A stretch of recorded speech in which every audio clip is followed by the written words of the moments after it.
오늘 본문 말씀을 중심으로 기도의 놀라운 신비라고 하는 제목의 하나님 말씀 나누도록 하겠습니다.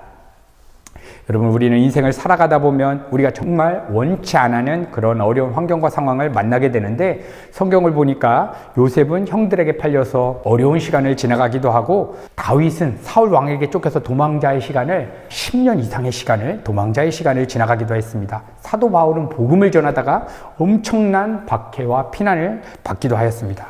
그리고 지금 이 시대에 살아가는 우리 그리스도인들도 누군가로부터 사기를 당하기도 하고, 직장을 잃기도 하고, 사업에 어려움이 생기고, 큰 질병으로 인해서 몸이 아프고 병들어 있는 그러한 어려운 상황들을 만나게 됩니다.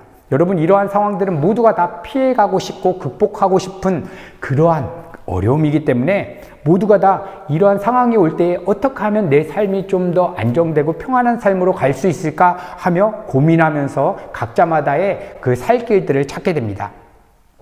그런데 이러한 상황 가운데 인간이 도저히 감당할 수 없는 어려움이 올 때에 인간들은 무언가 어떠한 조각상을 만들어서 거기에 치성을 드리고 기도를 드림을 통해서 자신의 문제를 해결하려고 하는 것입니다.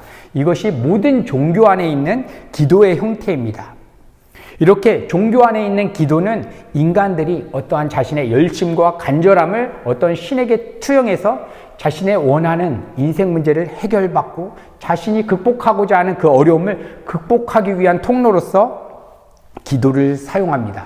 여러분, 그렇다면 우리 하나님을 믿는 하나님의 백성들의 기도는 이러한 이방 종교인들이 하는 기도와 어떻게 구분지어지는지 오늘 한번 우리가 고민하며 나아가셨으면 좋겠습니다.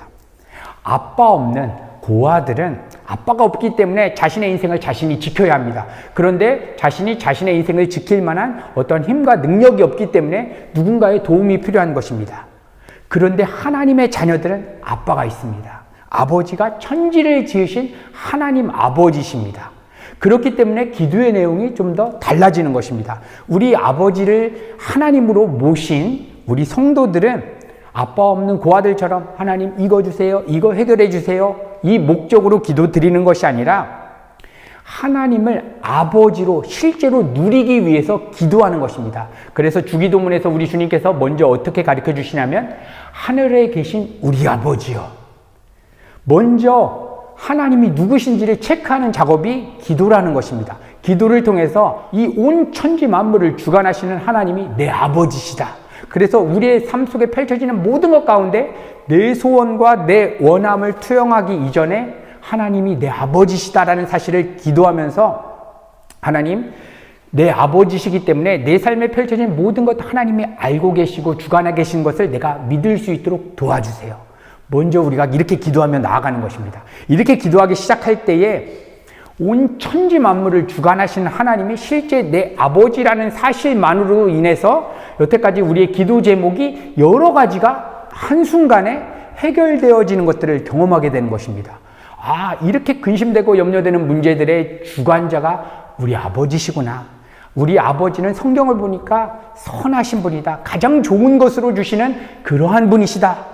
그렇다면 분명 내가 지금 이 순간은 어렵겠지만 하나님 반드시 선하고 아름다운 길로 인도하실 거다라고 하는 그러한 믿음을 갖는 작업이 우리 성도의 기도인 것입니다.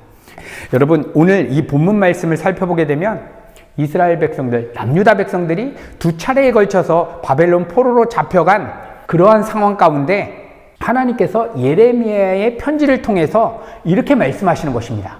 너희들 정말 어렵지. 바벨론 포로 생활 얼마나 어렵니?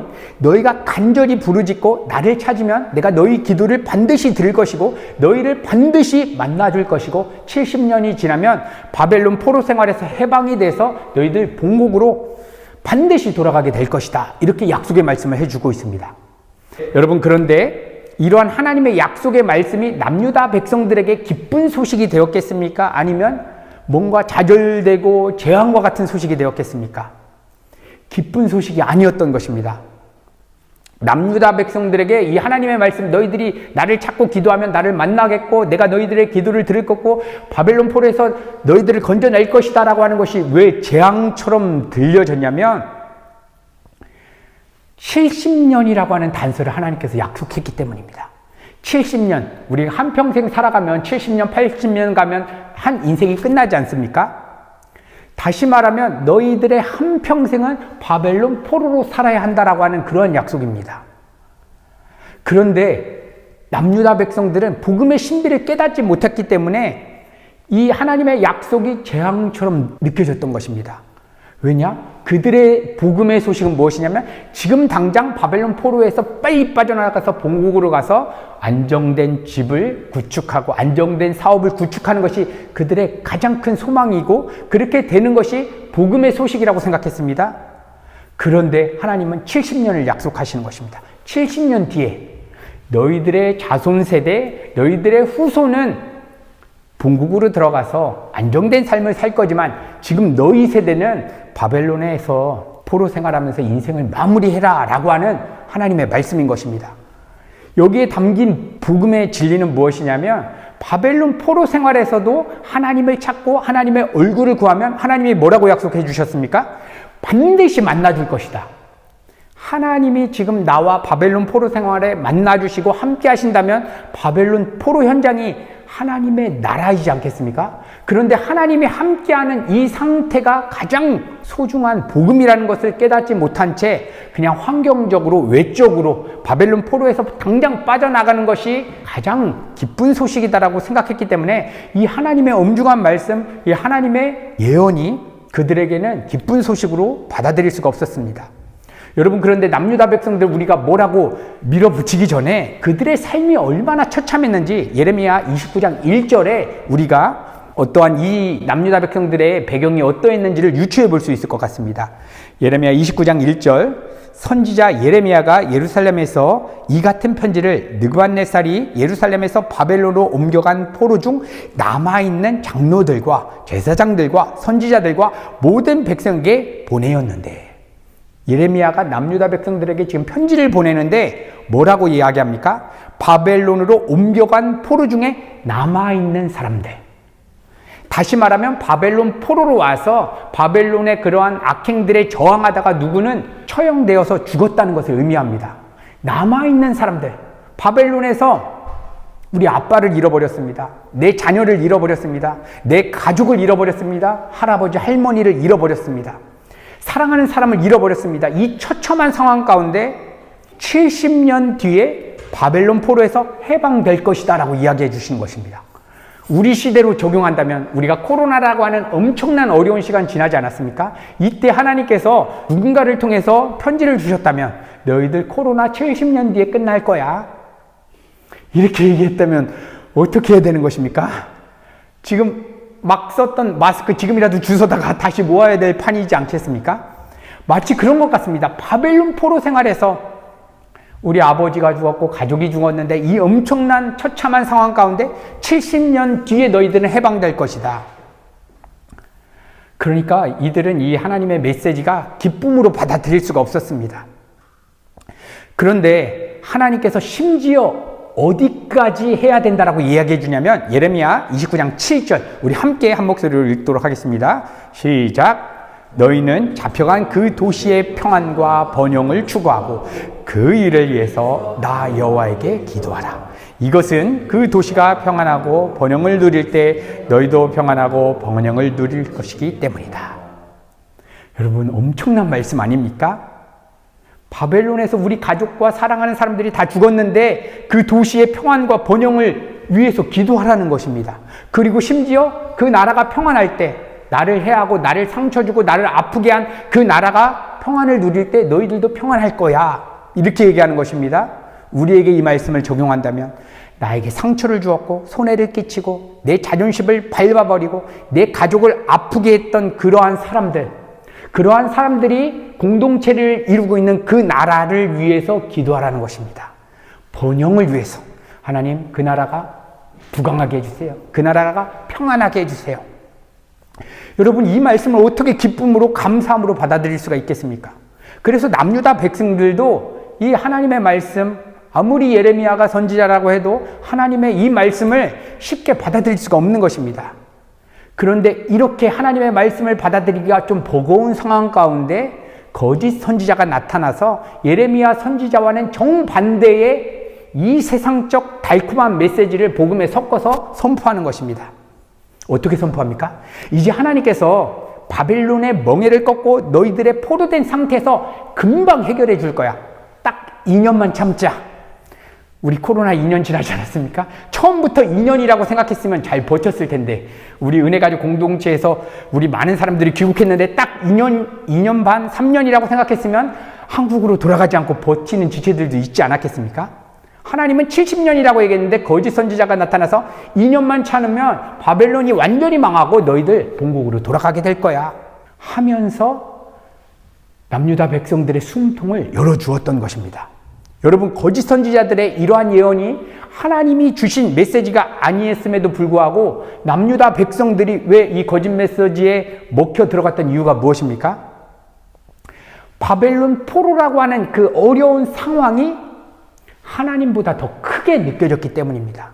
코로나라고 하는 상황, 전쟁이라고 하는 상황, 재정 문제라고 하는 상황, 사업의 문제가 하나님보다 더 크게 느껴질 때 어디로 빠지게 되느냐? 거짓 선지자들의 미혹에 우리가 미혹될 수 있다는 것입니다. 그래서 수많은 사람들이 이단과 사이비에 빠지는 공통점이 있는데 무엇이냐? 하나님보다 실질적인 자기의 삶의 문제가 더 크게 보이는 것입니다. 과거의 상처, 아픔, 부모님께 버려진 것들, 이러한 상처들이 하나님보다 더 크게 보일 때 이러한 것들을 복음에 섞어서 예수님 믿으면 너 모든 것 다 해결돼. 부자 될 거야. 사업 다 성공할 거야. 하게 되면 그토록 어려웠던 사람은 그 메시지라도 붙잡고 싶은 것입니다. 그런데 예레미야 선지자가 뭐라고 얘기하는 것입니까? 너희들 지금 바벨론에서 나올 길에 다 포기해라. 70년이다. 70년이면 니네 인생 끝나는 거야. 오히려 포로 생활 속에서 니네가 잘 정착해서 거기서 가정을 일구고 자녀들을 결혼시키면서 자손을 번성시키면서 살아라. 그러다가 70년 지나면 너희들이 죽을 수도 있지만 너희들의 자손들 세대나 그 미래의 세대는 본국으로 다 돌아가게 될 것이다. 여러분, 이 메시지가 남유다 백성들에게 위로가 되거나 어떤 희망이 되거나 기쁨이 되는 내용이었겠습니까? 오히려 예레미야 선지자는 남유다 백성들의 목숨줄을 완전히 쪼이는 그런 사람처럼 느껴졌습니다. 그러면서 하나님께서 뭐라고 얘기하시냐? 너희들 내게 와서 부르짖고 기도하면 내가 너희들의 기도 들을 거야. 내가 너희들 만나줄 거야. 여러분, 이러한 상황 가운데 하나님께서 기도하라고 하는 그 목적은 무엇이겠습니까? 하나님, 70년이라고 했죠? 내가 기도할 테니까 바꿔주세요. 1년만, 아니면 6개월만. 이 기도의 목적으로, 이것을 목적으로 하나님께서 기도하라고 하셨겠습니까? 하나님의 계획은 이미 영원 속에서 서 있습니다. 그것이 하나님의 주권이라고 합니다. 하나님의 주권은 그 어떤 누구도 변개시키거나 바뀔 수가 없습니다. 그래서 우리 주님께서도 기도하라고 할 때 어떻게 하냐면 하나님의 뜻이 이미 영원 속에서 이루어졌기 때문에 이 땅에 펼쳐지게 해달라고 기도하라고 하셨습니다.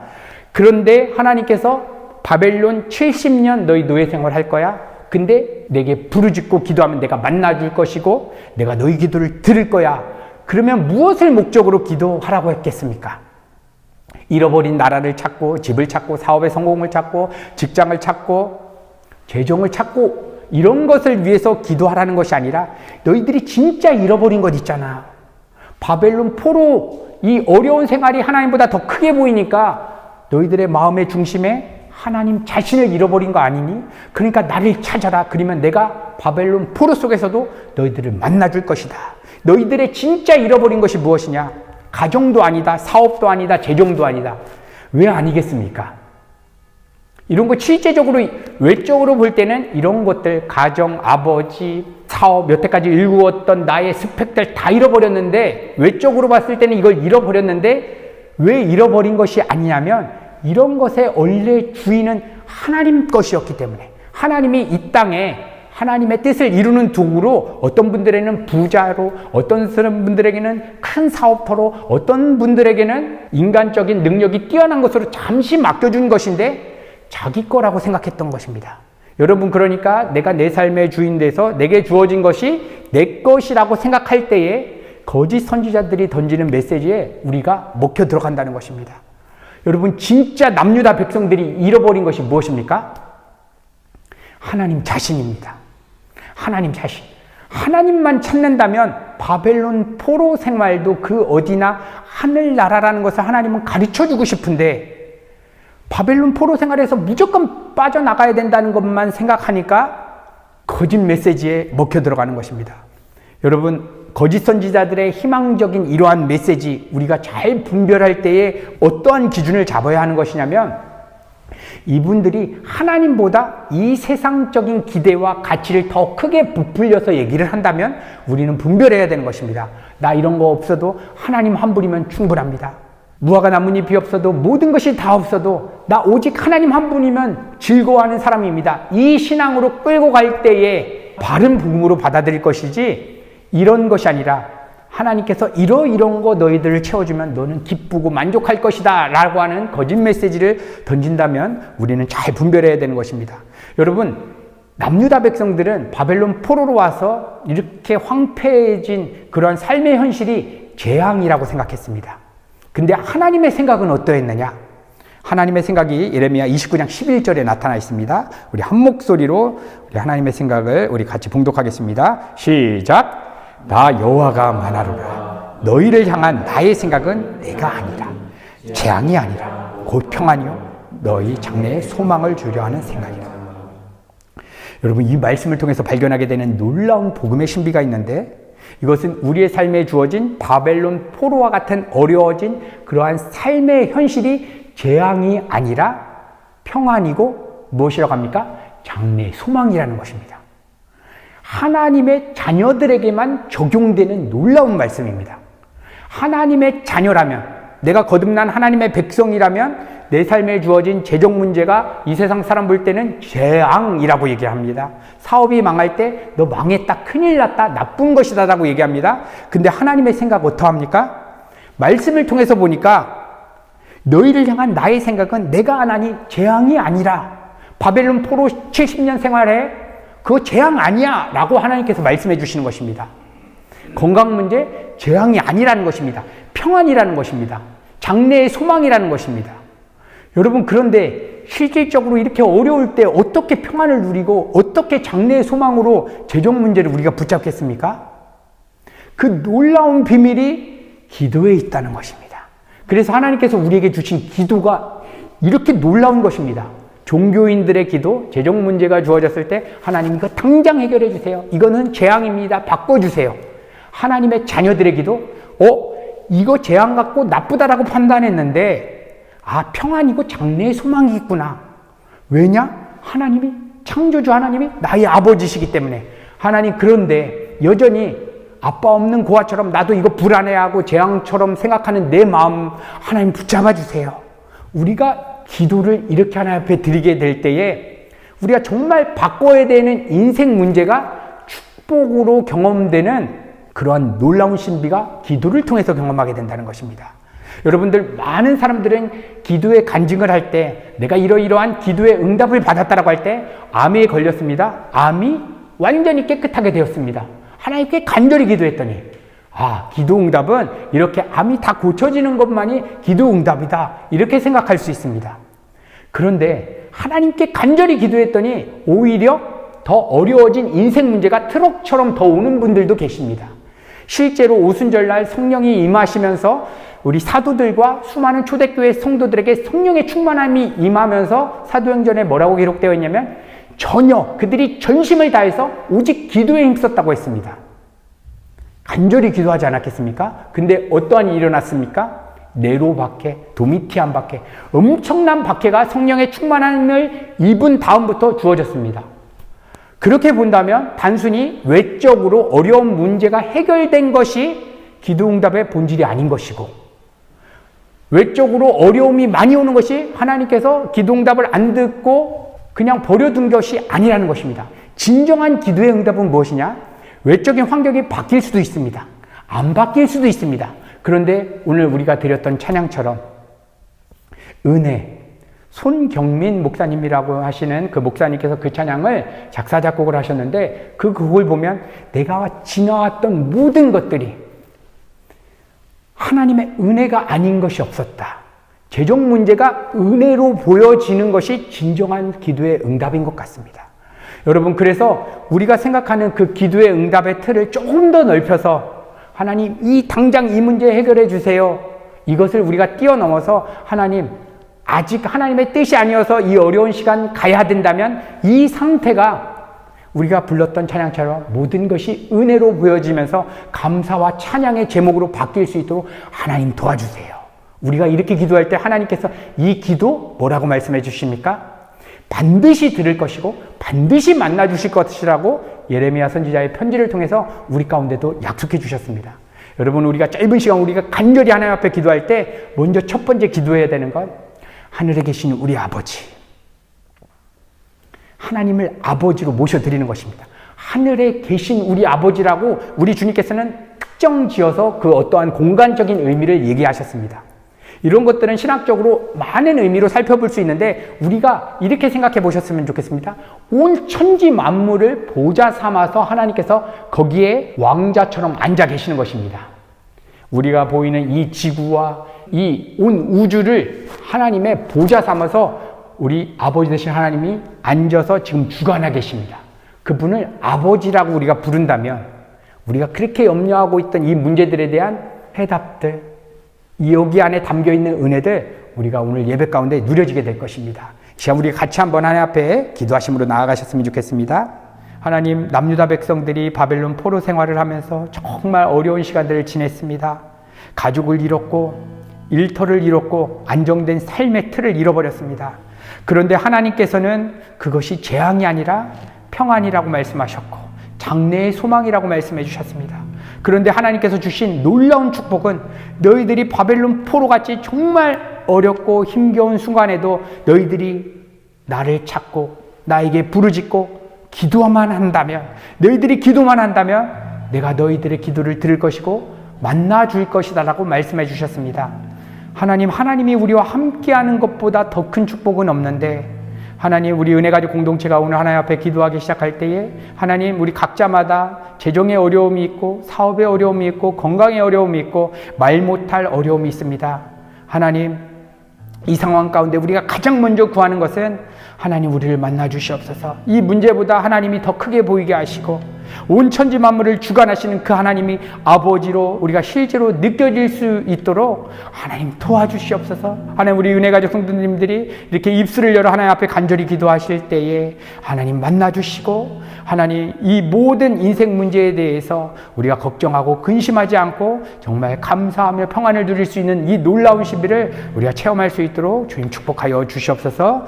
모든 말씀 예수님의 이름으로 기도드렸습니다. 아멘.